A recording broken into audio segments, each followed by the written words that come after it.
With just over 2 weeks until the election, President Trump and Democratic nominee Joe Biden are making their final pushes in crucial battleground states. The president is holding events in both Michigan and Wisconsin tonight. Local officials have called on the Trump campaign to cancel the rallies. Wisconsin is currently one of the hardest hit states from the pandemic, recording record-breaking numbers of new cases. The Trump campaign responded, quote, "We take strong precautions for our campaign events. Every attendee has their temperature checked, is provided a mask they're instructed to wear, and has access to plenty of hand sanitizer. We also have signs at our events instructing attendees to wear their masks." Our Nikole Killion is following the latest from the campaign trail as the country deals with a surge of new coronavirus cases. President Trump returned to the White House after a rally doubleheader in Georgia. We're winning in Florida. We're winning here. And Florida, where he brought up aide Hope Hicks, who contracted the coronavirus nearly 2 weeks ago, right before he did. We can share a microphone now. At each stop, the president went after Democratic rival Joe Biden, making dubious claims and egging on supporters who put a new spin on an old chant. That Biden family is corrupt. It's a corrupt family. I'll tell you something, though. Lock them up. You shouldn't lock them up.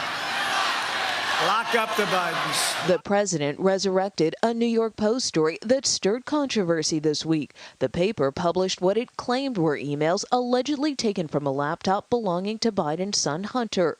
CBS News has learned the FBI is now looking into whether the information found on the laptop may be part of a Russian disinformation campaign. And unfortunately, it sounds like he left his laptop behind, and they have thousands.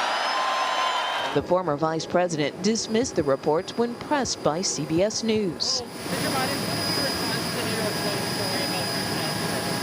I know you'd ask it. I have no response. It's another smear campaign.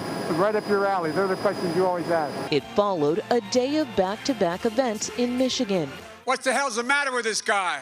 From a Detroit drive-in to a socially distanced stump in Southfield, Biden slammed the president's pandemic response and his mostly maskless mass rallies. How many times on television see him make fun of Biden wearing a mask?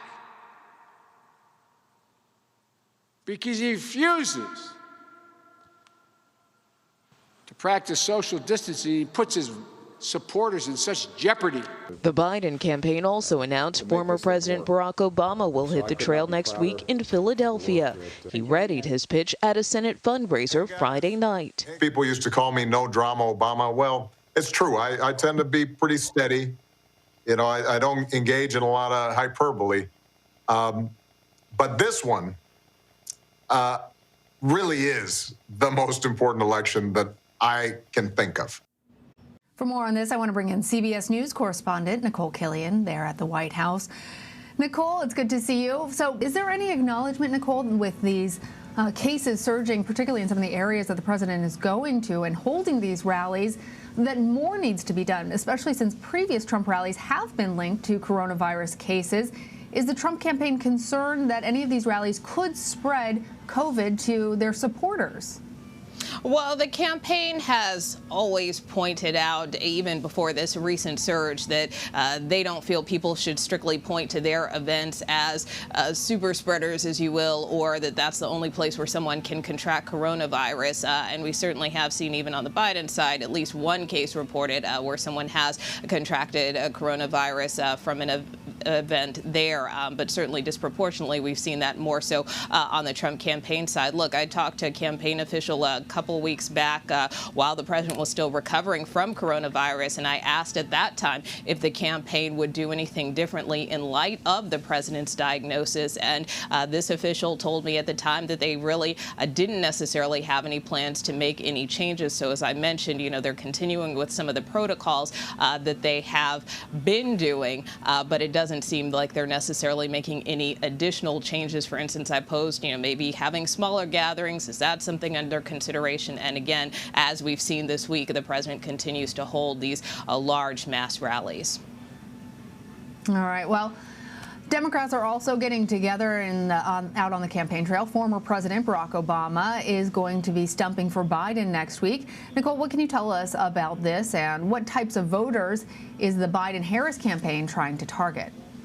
Well, we know the former president will be heading to Philadelphia next week to campaign for his former running mate and his former vice president, Joe Biden. And we have seen Mr. Obama become increasingly more visible in these final weeks. Just this past week alone, he did a video for the Democratic Party encouraging voters to make a plan to vote. Also, just the other night, the former president, I should say, did a fundraising event for Senate Democrats where he really talked about his concern with voters who are apathetic, who feel like their vote doesn't matter. And he said at that event that he feels that that is a disservice. So certainly one group that will likely be targeted will be this group of voters who may not have voted in the past or who may be on the fence about voting.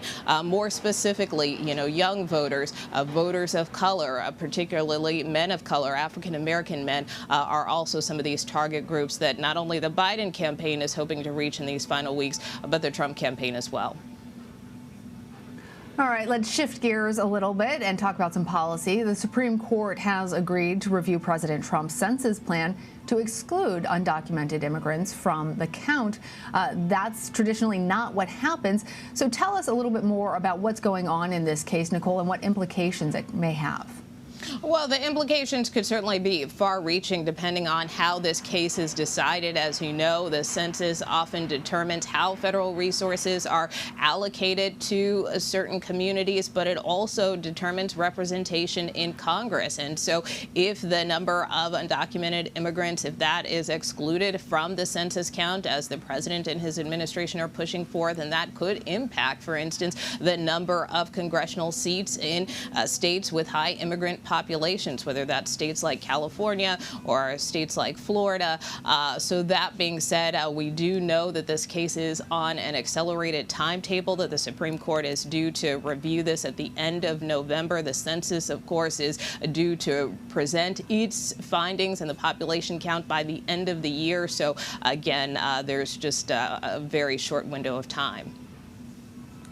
Well, speaking of short windows of time and accelerated time periods, let's talk about the confirmation hearings for Judge Amy Coney Barrett. They wrapped up this week. The Judiciary Committee is now expected to vote on President Trump's Supreme Court nominee on Thursday. Final vote is expected just before Election Day. What are you hearing from the White House about this?